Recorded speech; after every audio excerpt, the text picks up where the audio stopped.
I honestly thought these vehicles were fake the first time I saw them. Some look like AI creations, others like movie props, but every single one was built in the real world. Wait until you see the last one. It doesn't even look drivable. The first time I saw the 1956 Packard Predictor, I honestly thought I was looking at a computer-generated concept car. There was simply no way something this futuristic could have existed in the mid-1950s. The dramatic floating roofline, the hidden headlights, the impossibly sleek proportions, the wraparound glass, the smooth body that looked sculpted by the wind itself. Everything about it seemed decades ahead of every other American automobile on the road.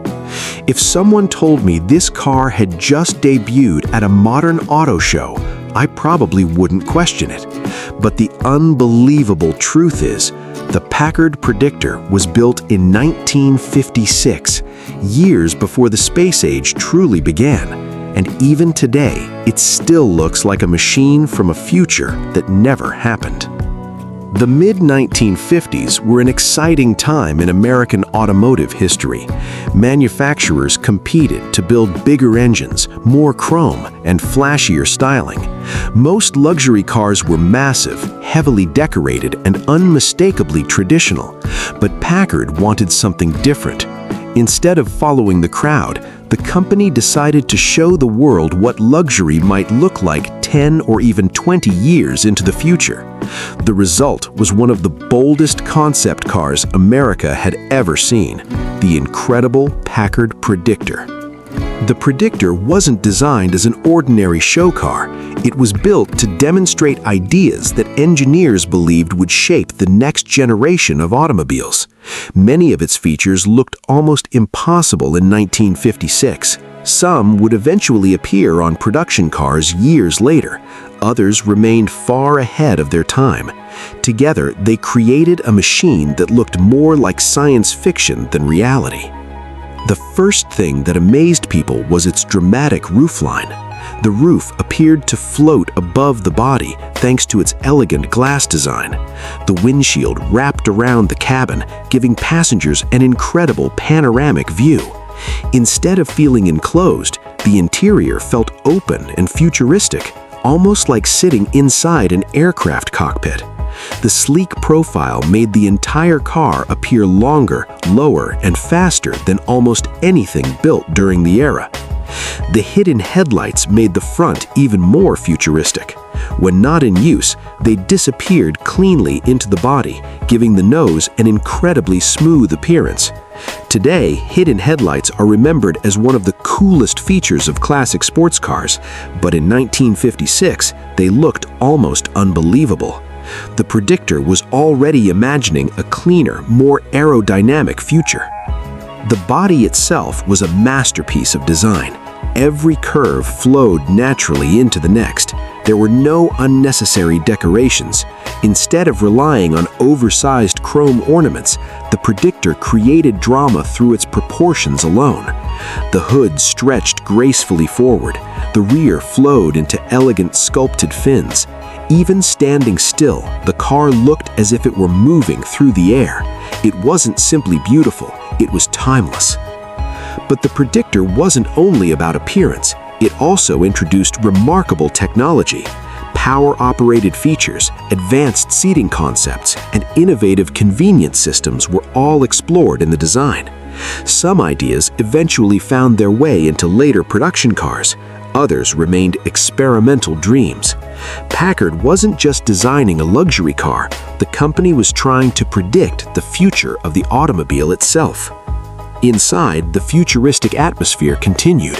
The dashboard looked clean and modern. The instruments were positioned around the driver. Luxury materials covered the cabin, but everything felt surprisingly minimalist compared with other American luxury cars of the time. Instead of celebrating excess, the Predictor celebrated innovation. It was designed to impress not with size, but with imagination. Sadly, the Predictor arrived during one of the most difficult periods in Packard's history. The company was struggling financially, and despite the brilliance of the concept, many of its groundbreaking ideas never reached full production. Only a few years later, Packard would disappear as an independent American automaker. The Predictor became one of the company's final and greatest statements, a glimpse of a future it would never have the chance to build. Today, the 1956 Packard Predictor is considered one of the most influential American concept cars ever created. Automotive historians often point to it as a design that inspired later luxury cars throughout the 1960s. When people see it for the first time, they usually ask the same question: how could this possibly be from 1956? Because it doesn't look like a relic of the past. It looks like a concept that somehow escaped from the future. Looking back, the 1956 Packard Predictor wasn't just another dream car. It was exactly what its name promised: a prediction. A machine with hidden headlights, a floating roof, and futuristic proportions that seemed impossible for its era. Built before America had even entered the space age, it proved that sometimes the boldest visions of tomorrow are created long before the world is ready to understand them. The first time I saw the 1962 Peel Trident, I honestly thought it was a children's toy with a giant glass bubble glued on top. There was no way something this tiny and bizarre could actually be a real automobile. The transparent bubble canopy, the unbelievably small body, the tiny wheels, the rounded shape that looked more like a cartoon than a car. It seemed impossible that anyone could actually drive it on public roads. If someone showed me a picture without any explanation, I would probably assume it was a movie prop or a futuristic amusement park ride. But the unbelievable truth is, the Peel Trident was completely real. It was built in 1962, it was fully road legal, and it remains one of the strangest production vehicles ever created. The early 1960s were an era of optimism. Cities were becoming more crowded. Fuel prices mattered. Manufacturers began searching for new ways to build smaller, more economical vehicles. While most companies simply made compact cars, one tiny manufacturer on the Isle of Man decided to think much bigger, by building something much smaller. Their goal wasn't to create another ordinary automobile, they wanted to reinvent personal transportation. The result looked unlike anything the world had ever seen. The company behind the Trident was Peel Engineering, already famous for creating some of the smallest road-legal vehicles ever built. Instead of designing a miniature version of a normal car, Peel ignored almost every traditional automotive rule. It looked playful, futuristic, and almost unbelievable. It was closer to a space capsule than a family automobile. The most unforgettable feature was the enormous transparent canopy. Instead of a conventional roof with side windows, the Trident used a giant bubble-like dome that covered almost the entire passenger compartment. Climbing inside felt more like entering the cockpit of a tiny aircraft than getting into a car. The large glass canopy gave incredible visibility in every direction and made the tiny cabin feel surprisingly open. Even today, very few production vehicles look this futuristic. The body itself was incredibly small. Parked next to an ordinary sedan, the Trident almost disappeared. Its rounded shape made it look friendly and futuristic at the same time. Children loved it. Adults often laughed in disbelief. Many people couldn't even decide whether it was a real automobile. It looked like the kind of vehicle cartoon characters would drive. Despite its toy-like appearance, the Trident was built as a genuine production vehicle. It had headlights, turn signals, a license plate, everything required to drive legally on public roads. That might be the most surprising part of all. This wasn't simply an experimental concept hidden away in a museum. Ordinary people could actually buy one and use it for everyday transportation. Inside, space was extremely limited, but the clever design made the most of every inch. The compact seating position, simple controls, and panoramic bubble canopy created a driving experience like nothing else on the road.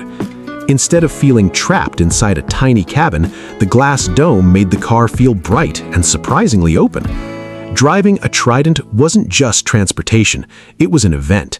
Every trip attracted attention. People smiled, pointed, and wondered what they were looking at. Power came from a tiny engine that perfectly matched the car's lightweight construction. The Trident wasn't designed for speed. It wasn't built to compete with sports cars. Its purpose was simplicity, efficiency, and practicality.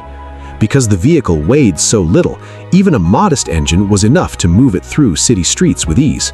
It proved that small could still be functional. Production numbers were extremely limited, making surviving examples exceptionally rare today. Only a handful remain, and whenever one appears at a classic car show, it immediately becomes one of the biggest attractions. People gather around it, smiling and taking photographs. Many have never heard of it. Others refuse to believe it was ever sold as a real automobile. Today, the 1962 Peel Trident is recognized as one of the world's most unusual microcars. Its bubble canopy, tiny dimensions, and playful design have made it an icon of automotive creativity. What once seemed ridiculous now feels charming, innovative, and surprisingly visionary. It reminds us that the future doesn't always arrive in the form we expect. Sometimes it arrives inside a tiny glass bubble. Looking back, the 1962 Peel Trident wasn't just another small car. It was one of the boldest experiments in automotive history. A fully road-legal vehicle that looked like a toy, a bubble canopy microcar that seemed more like a spacecraft than an automobile, a machine so strange that even today, most people struggle to believe it was actually built. The Peel Trident proves that some of the greatest automotive legends aren't the biggest or the fastest. They're the ones brave enough to be completely different.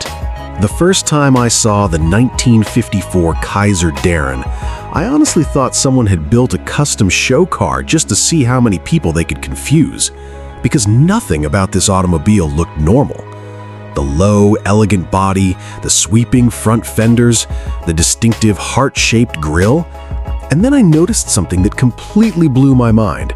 There were no conventional doors. Instead of swinging outward like every other car, the doors slid forward and disappeared inside the front fenders. I had never seen anything like it. If someone told me this was a one-off concept built for an auto show, I would have believed them without hesitation. But the unbelievable truth is, the Kaiser Darrin was a real production car. It was built in 1954. And to this day, it remains the only American production automobile ever built with this extraordinary sliding door design. The early 1950s were a golden age of automotive experimentation. Manufacturers were searching for new ways to stand out. Some added bigger engines, others covered their cars in chrome. But Kaiser Motors decided to try something completely different. They wanted to build a sports car unlike anything America had ever seen. Not just faster, not just prettier, but genuinely innovative. The result became one of the most fascinating and overlooked sports cars in American history. The man behind the design was the legendary stylist Howard "Dutch" Darrin, one of the most creative automotive designers of his generation. He believed sports cars should be elegant, lightweight, and instantly recognizable. Instead of copying European roadsters, he created something entirely original. Every line of the Kaiser Darrin reflected that philosophy. It looked graceful, modern, and unlike anything else on American roads. But the feature everyone remembers is the incredible door system. Traditional doors needed space to swing open. Darrin believed there had to be a better solution. His answer was brilliantly unconventional. Each door rolled forward on tracks and disappeared completely inside the front fenders. Watching them open felt almost like a magic trick. People would stop, stare, and wonder where the doors had gone. Even today, most enthusiasts seeing the mechanism for the first time can't believe it actually works. The sliding doors weren't just unusual, they were practical in tight parking spaces because they required almost no room beside the car. Instead of worrying about hitting another vehicle, the driver simply slid the doors forward into the body. It was an ingenious idea that no other American production car adopted. More than 70 years later, it still feels futuristic. The body itself was just as striking. The Kaiser Darrin sat low to the ground with smooth flowing curves inspired by European sports cars. Its distinctive front grille gave it an unmistakable face, while the sculpted fenders and clean body lines made it look fast even when parked. Unlike the heavy chrome-covered American cars of the era, the Darrin appeared light, elegant, and athletic. It looked like a true roadster built for winding roads rather than long highways. Another remarkable feature was its fiberglass body. In the early 1950s, fiberglass was still a revolutionary material for automotive production. Very few manufacturers were experimenting with it. By choosing lightweight fiberglass, Kaiser created a sports car that was not only distinctive, but surprisingly advanced for its time. It was another example of the company thinking far beyond conventional automotive design. Inside, the Kaiser Darrin continued its sporty personality. The driver sat low behind a stylish dashboard with simple instruments and a classic three-spoke steering wheel. Everything focused on the enjoyment of driving. This wasn't a luxury cruiser. It was an American roadster with personality, charm, and ideas unlike anything else on the market. Unfortunately, the Kaiser Darrin arrived at exactly the wrong moment. Competition from the newly introduced Chevrolet Corvette and imported European sports cars made success difficult. Kaiser Motors was already facing financial challenges, and production remained extremely limited. Only 435 examples were ever built, making the Darrin one of America's rarest production sports cars. Its short production run only added to its mystery. Today, the 1954 Kaiser Darrin is one of the most sought-after classics among collectors. Whenever one appears at a concours event or vintage car show, people immediately gather around it, not because of its engine, not because of its rarity, but because they want to watch those incredible doors disappear into the front fenders. For many, it's the first time they've ever seen such a design. Looking back, the 1954 Kaiser Darrin wasn't just another forgotten American sports car. It was one of the boldest production automobiles of its era.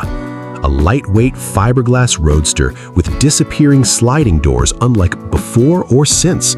A car so unusual that countless people still mistake it for a custom-built concept. The Kaiser Darrin proves that sometimes the most unbelievable automotive ideas aren't hidden in museums. They're the ones that actually made it into production. The first time I saw the 1967 Matra M530, I honestly thought someone had accidentally mixed up the years, because there was no way a car that looked this futuristic could have been created in the late 1960s. The sharp, angular body, the removable roof panels, the low, cockpit-like cabin, the mid-engine layout, the unusual proportions, everything about it looked like a sports car from the 1980s that had somehow traveled back in time. If someone showed me a photo without any information, I would probably guess it was a forgotten prototype from the early days of futuristic supercars. But the unbelievable truth is, the Matra M530 was introduced in 1967, more than 50 years ago, and somehow it still looks like it arrived from the future. The late 1960s were a fascinating period in automotive history. The world was changing rapidly. The space race was reaching its peak. Aircraft technology was advancing faster than ever. Computers were becoming part of everyday life, and car designers started imagining a completely different future. The old rules were disappearing. Cars no longer had to be large, heavy, and covered in chrome.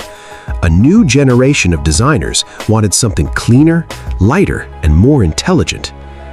Among the companies pushing this new vision was a small but ambitious French manufacturer called Matra. Matra was not like traditional automobile companies. Before building sports cars, the company was heavily involved in aerospace and advanced engineering. That background completely changed the way Matra approached car design. Instead of simply copying existing sports cars, engineers treated the automobile like a technological experiment. They wanted to create a vehicle that combined the excitement of a sports car, the practicality of a daily driver, and the futuristic feeling of a machine from tomorrow. The result was the incredible Matra M530. The design was unlike anything else on the road. At a time when many sports cars still featured rounded bodies and classic curves, the M530 introduced a completely new visual language. Its body was defined by sharp lines and geometric shapes. The front end was extremely low. The windshield was steeply angled. The rear section was compact and aerodynamic. Every angle looked carefully planned. It wasn't trying to look old-fashioned or elegant. It was trying to look advanced. The most surprising thing was how much the M530 resembled cars that wouldn't appear until years later. The wedge-shaped profile became extremely popular in the 1970s and 1980s with famous supercars. But Matra was already exploring that idea in 1967. The M530 looked like it belonged to the next generation of sports cars before that generation even existed. It was almost like a preview of where automotive design was heading. One of the most unusual features was the removable roof system. Instead of being a traditional coupe or a normal convertible, the M530 offered something in between. The roof panels could be removed, allowing drivers to experience open-air driving while still keeping the structure and appearance of a sporty coupe. It was a clever idea that gave the car a unique personality. You could enjoy the security of a closed sports car or transform it into something much more open and exciting. The roof design also added to the futuristic appearance. When the panels were removed, the M530 looked almost like a lightweight racing machine. When they were installed, it looked like a futuristic grand touring car. Few cars of that era offered such versatility. Matra was already thinking about the idea of one vehicle adapting to different lifestyles. But the real engineering surprise was hidden underneath, the mid-engine layout. During the 1960s, most sports cars still placed their engines in the front, but Matra placed the engine behind the driver. This created better weight distribution and improved handling. The driver sat closer to the center of the vehicle, creating a more balanced and responsive driving experience. At the time, this was a feature normally associated with exotic racing machines. The M530 brought that advanced idea into a more affordable sports car. The mid-engine design also completely changed the appearance of the car. Without a long front engine compartment, designers could create a shorter, more compact body. The cabin moved forward. The proportions became more aggressive. The entire vehicle looked like a machine built specifically for performance. It had the same basic philosophy that would later define many legendary supercars. Inside, the futuristic theme continued. The cabin felt more like a cockpit than a traditional automobile interior. The driver sat low, the dashboard wrapped around the occupants. The controls were simple and functional. The large glass areas created excellent visibility, making the cabin feel open and modern. Instead of surrounding the driver with unnecessary luxury, Matra focused on creating a connection between the person and the machine.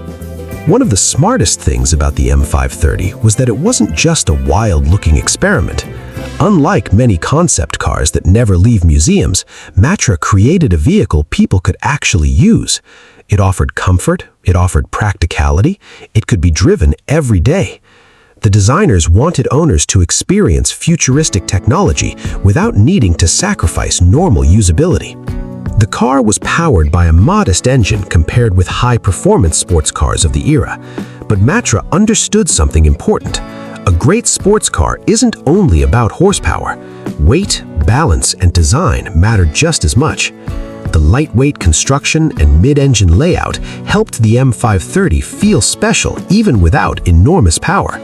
It was a sports car built around intelligent engineering rather than brute force. Unfortunately, the Matra M530 never became as famous as some of its Italian rivals. Part of the reason was its unusual identity. It wasn't as extreme as a Ferrari, it wasn't as traditional as a British roadster. It didn't fit neatly into any category. For many buyers, it was simply too different. And sometimes being too far ahead of your time means people don't understand you until much later. Over the years, the Matra M530 slowly disappeared from public attention. the company moved on to other projects. Newer sports cars arrived. The automotive world forgot about this strange French machine. But among enthusiasts who discovered it, the reaction was always the same. How was this built in 1967? Today, the 1967 Matra M530 is finally receiving the recognition it deserves. Collectors and designers appreciate it as one of the most forward-thinking sports cars of its era. It predicted the wedge-shaped designs of the future, the popularity of mid-engine layouts, the idea of flexible sports car design, the movement towards cleaner, more aerodynamic shapes. Looking back, the Matra M530 wasn't just another forgotten sports car. It was a vision of tomorrow created decades too early. A French sports car with a futuristic cockpit, a removable roof before it became fashionable, a mid-engine layout before it became common, a machine that looked less like a product of the 1960s and more like a visitor from the future. The 1967 Matra M530 proves that sometimes the most incredible cars aren't the ones that become famous immediately. They're the ones that quietly predict where the entire industry will go next. The first time I saw the 1957 BMW 600, I honestly thought someone had combined a tiny city car, a motorcycle, and a science fiction vehicle into one strange experiment, because nothing about this little machine looked normal. One giant front door, a tiny side door, a tall, narrow body, small wheels pushed to the corners, and proportions that made it look almost impossible to balance. It looked like a vehicle designed for a futuristic cartoon rather than something you could actually buy and drive on real roads. If someone showed me a picture without telling me the year, I would probably guess it was a strange prototype from the future. But the unbelievable truth is the BMW 600 was a real production car. It was introduced in 1957, and it became one of BMW's most unusual creations during the company's early history. The 1950s were a difficult but fascinating time for BMW. After World War II, the company was rebuilding and searching for a new identity. Large luxury cars were expensive to produce, and many European buyers needed something smaller, cheaper, and more practical. BMW had already created the famous Isetta, one of the world's strangest microcars, but the company wanted something more useful, something that kept the tiny car philosophy but added more space and practicality. The answer was the unusual BMW 600. At first glance, the BMW 600 looked like a stretched version of the Isetta, but underneath, it was a completely different machine. BMW took the basic idea of an ultra-compact city car and transformed it into a small four-seat vehicle. It was still tiny, it was still quirky, but now it could actually serve as a family car. For people living in crowded European cities, that made a lot of sense. The most famous feature was the enormous front door. Instead of having a traditional front entrance like a normal automobile, the entire front section opened forward. The driver and passengers stepped directly into the cabin from the front. It was an incredible design solution for a tiny vehicle. No long side doors, no wasted space, just a giant opening that made entering and exiting much easier. But the BMW 600 wasn't completely doorless. To access the rear seats, BMW added a small side door on the passenger side. This created one of the strangest combinations ever seen on a production car: a huge front opening door and a tiny conventional side door. It looked unusual, it worked differently, and it immediately made the BMW 600 unforgettable. The proportions were perhaps the strangest part. The cabin was tall and narrow, the wheels were extremely small, the body seemed almost too short for a four-seat vehicle. Many people looking at it for the first time wonder, how can that actually drive? But BMW's engineers carefully designed the car to make the most of its compact dimensions. The small dimensions were not a mistake, they were the entire purpose. Unlike the original Isetta, the BMW 600 used a more traditional rear engine layout. The engine was mounted behind the passengers, helping maximize interior space. This was a clever engineering choice that many small European cars of the era would later adopt. The rear-mounted engine allowed BMW to create a surprisingly roomy cabin despite the tiny exterior dimensions. Inside, the BMW 600 was simple but clever. The driver sat upright, almost like in a small van. The large windows created excellent visibility. The compact dashboard contained everything necessary without unnecessary complexity.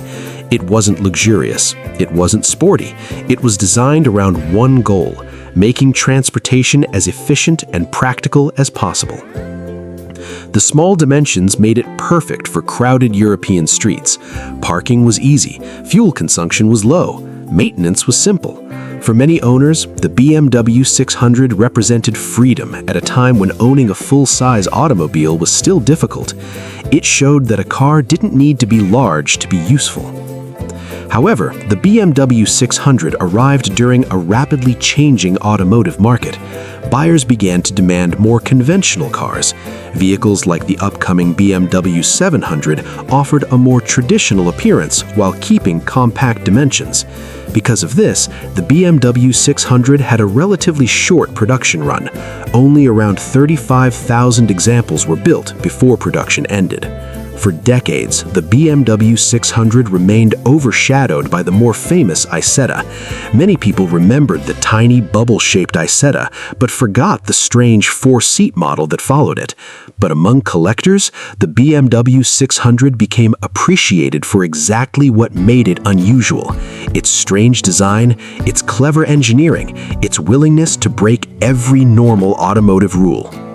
Today, the 1957 BMW 600 is one of the most charming and unusual BMW classics.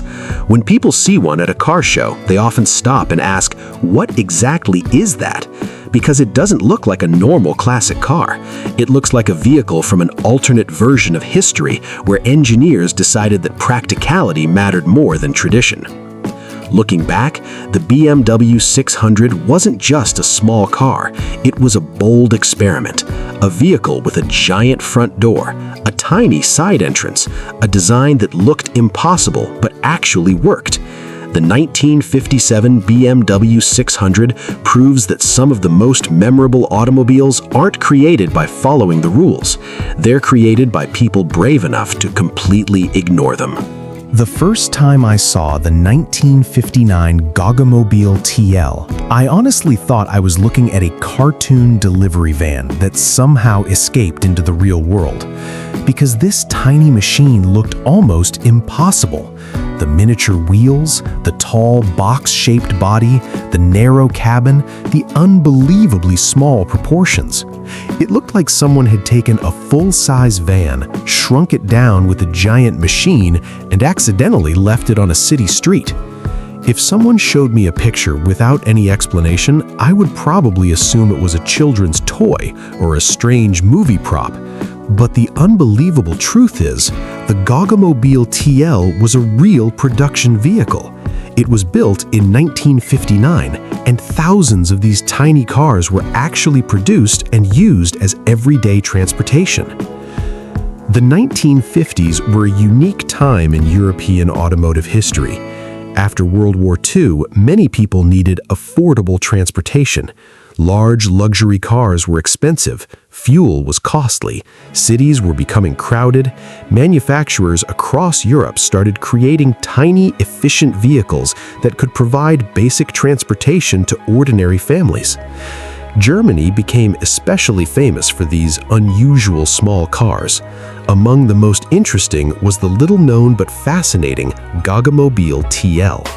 The company behind it was Goggomobil, created by Hans Glass, a German manufacturer that originally produced agricultural machinery before entering the automobile industry. The company became famous for building extremely compact cars that were affordable, economical, and surprisingly practical. But the TL version was something different. Instead of looking like a normal small car, it looked like a miniature commercial vehicle, a little box on wheels, something that seemed too strange to actually exist. The design was unlike anything else on the road. The body was tall and upright. The roof extended almost straight upward. The sides were simple and flat. The front looked almost like a tiny delivery vehicle. Compared with sleek sports cars or elegant European sedans of the era, the Goggomobil TL looked almost humorous. But behind that unusual appearance was a clever idea. The goal was maximum practicality from minimum size. Because the vehicle was so small, it could easily navigate narrow European streets. Parking was simple, fuel consumption was extremely low, maintenance was affordable. For small businesses and families who needed basic transportation in Europe's economic recovery, the TL offered something valuable: mobility. It proved that a useful vehicle didn't need to be large. The most surprising part was the interior. Despite its tiny exterior dimensions, designers tried to make the most of the available space. The upright body allowed more room for passengers and cargo compared to a traditional small car.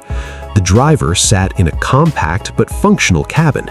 It wasn't luxurious, it wasn't designed to impress, it was designed to get the job done. Underneath the strange body was simple and reliable engineering.